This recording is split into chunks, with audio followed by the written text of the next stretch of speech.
Pues empiezo. Bueno, ante todo, muchas gracias por la invitación a participar en este simposio entre colegas y amigos y conocidos de muchos años en algún caso.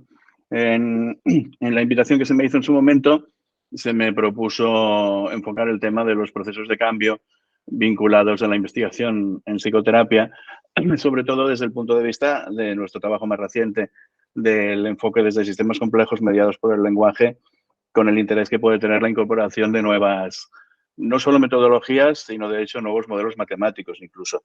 En este sentido, veréis que resuena mucho con la presentación que acabamos de ver, incluso gráficamente. En algún caso los aplicativos que estamos utilizando son los mismos y yo enfatizaré más la aplicación potencial a un estudio de caso para ver, idealmente, para poder fomentar al final que se vea la conexión entre lo ideográfico y lo nomotético, lo desarrollado más en primera persona y en tercera persona, y cómo esto se aleja, como decía Eduardo, se aleja voluntariamente de un modelo médico psicopatológico centrado exclusivamente en síntomas como manifestación de trastornos y se acerca mucho más a lo que los constructivistas siempre han propuesto desde el origen, que era justamente el estudio del significado que para cada uno tiene el sufrimiento, dado que es eso de lo que nos encargamos como terapeutas precisamente.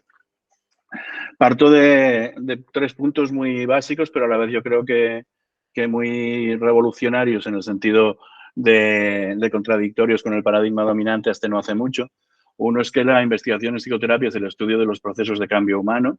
Yo creo que ahí se enfoca precisamente desde una óptica justamente vinculada al lenguaje, vinculada al significado, vinculada a lo psicológico y no necesariamente vinculada a lo psicopatológico exclusivamente. Otro es que los seres humanos nos organizamos en sistemas complejos mediados por el lenguaje, y aquí me refiero tanto a organización intrapsíquica como a organización interpersonal, ¿no? La visión de sistemas complejos permite navegar, yo diría, entre lo que es eh, tradicionalmente considerado sistémico como interpersonal y lo sistémico, de forma muy legítima, como intrapsíquico desde el punto de vista del sistema de constructos o sistema de creencias o sistema de valores. Ahora veremos algún ejemplo. Y en tercer lugar, enfatizar también que estudiar los procesos de cambio humano de forma no reduccionista comporta el uso de modelos y métodos que puedan acomodar las características de dichos sistemas, cosa que parece lógica, pero que probablemente hasta hace poco no disponíamos de semejantes modelos. Es decir, tenemos un problema cuando partimos de una situación en la que los modelos que utilizamos son más simples que la realidad, entre comillas, que están intentando estudiar.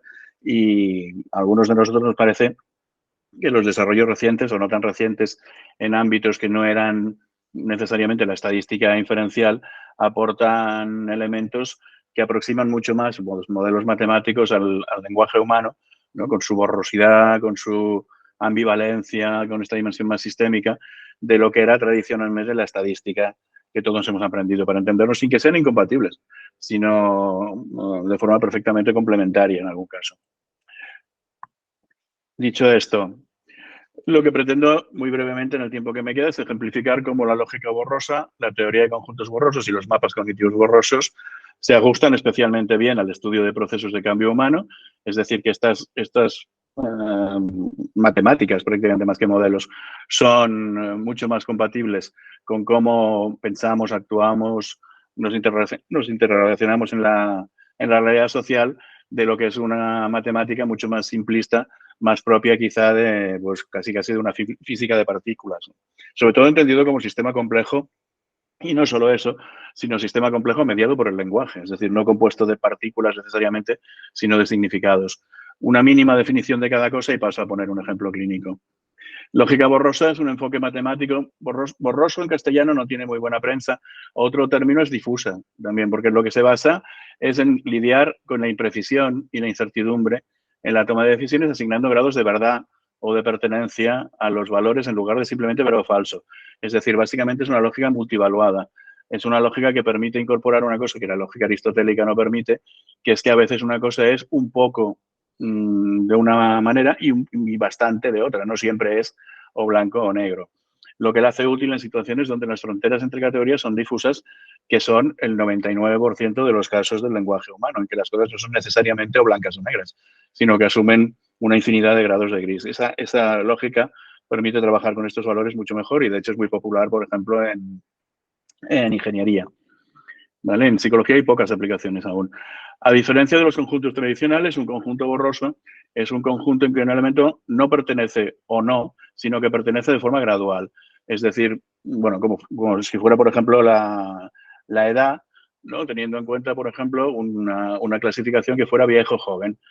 No hay un año en que uno, ni menos aún un día, en que uno pase de un polo al otro, sino que probablemente hay una serie de años en que podríamos decir que, bueno, uno es cada vez menos joven y cada vez un poquito más viejo, hasta que claramente puede que sí que haya un extremo en que es muy viejo, ¿no? Pero no es pasar de un extremo a otro. Otro ejemplo que se pone habitualmente es cuando pasa, por ejemplo, una casa a ser un palacio, ¿no? Tampoco es necesariamente añadiendo una habitación más, ¿no? Sino que hay una transición entre un punto y el otro. Esto resulta muy útil para abordar problemas en los que las fronteras son difusas, como es la inmensa mayoría del sufrimiento humano. Los mapas borrosos en sí mismos, de hecho hemos visto mapas cognitivos, hemos visto algunos en la presentación de Eduardo. Cuando es borroso, además se añade que los elementos que están dentro de los nodos pueden pertenecer en diferentes niveles y que las aristas, las flechas que conectan los nodos, pueden estar activas en diferentes niveles, también entre 0 y 1. Es decir, que una no siempre dispara del todo la siguiente, sino que la puede disparar más o menos. Un ejemplo, que utilizamos más como, en este caso, para conceptualizar los problemas humanos propios de la psicoterapia. Un problema, por ejemplo, es, y en este sentido veréis que es muy de sentido común, un problema puede tener una serie de factores disponentes, de hecho, predisponentes. De hecho, probablemente si no los tuviera desaparecería en el acto. Los factores predisponentes activan el problema y se activan a sí mismos. Los factores desencadenantes, ¿no? Los triggering factors, activan el problema. Los de mantenimiento se mantienen a sí mismos y luego veremos qué otros efectos tienen. Y a la vez el problema, porque si no tendríamos un sistema que nunca resuelve nada, a la vez el problema actúa un proceso un proceso de reconstrucción como si fuera un sistema inmunológico casi. El proceso de reconstrucción inhibe el problema con mayor o menor fuerza y los factores de mantenimiento disminuyen el proceso de reconstrucción a la vez que éste activa recursos y competencias que activan el proceso de reconstrucción y activa la motivación que también activa el proceso de reconstrucción, ¿no? Está muy centrado en problemas humanos, objeto de la psicoterapia en este caso. Y además hay una serie de dificultades externas, como puede ser la gravedad del problema, la mentalidad psicológica, etcétera, que se mantienen activas a sí mismas y que fomentan que el problema sea más difícil de resolver, ¿vale? A la vez que desactivan el proceso de reconstrucción. Esto sería un ejemplo de mapa cognitivo de por sí y además teniendo en cuenta que cada cosa puede estar más o menos activa y cada flecha puede disparar más o menos el siguiente nodo, es un mapa cognitivo borroso, ¿eh? Las dificultades a la vez desactivan los recursos y desactivan la motivación. Dicho esto, y perdonad por la densidad, pero es verdad que el tiempo condiciona. Un mini estudio de caso. Pam es una mujer de 33 años. En el momento en que comienza la terapia, tiene antecedentes graves de abuso físico y psicológico en su infancia, perpetrado por su madre, mientras su padre permanecía como testigo pasivo. A Pam se le diagnostica en su momento un trastorno depresivo mayor recurrente, de tipo estacional, agorafobia, trastorno dismórfico corporal, y ha estado tomando medicamentos antidepresivos y antiepilépticos durante más de una década, además de hospitalizada durante 3 meses debido a ideaciones suicidas 3 años antes del tratamiento. Lo pongo como ejemplo de una dinámica concreta en psicoterapia, que es lo que permite pasar de lo individual a lo colectivo, que es que en PAM se observa una dinámica de mejoras y recaídas continuas durante el proceso psicoterapéutico, ¿vale? Lo cual probablemente es intuitivo el pensar el por qué, pero el abordaje desde el punto de vista de la dinámica sistémica del propio mapa lo demuestra. En el caso de PAM, y como se suele hacer cuando se utilizan mapas cognitivos borrosos, evaluándolos al nivel de conocimiento experto, es decir, el terapeuta puntúa todo esto, probablemente se podría centrar en cuestionarios si se quisiera, pero en este caso se ha hecho más a partir del criterio del terapeuta más el equipo de supervisión.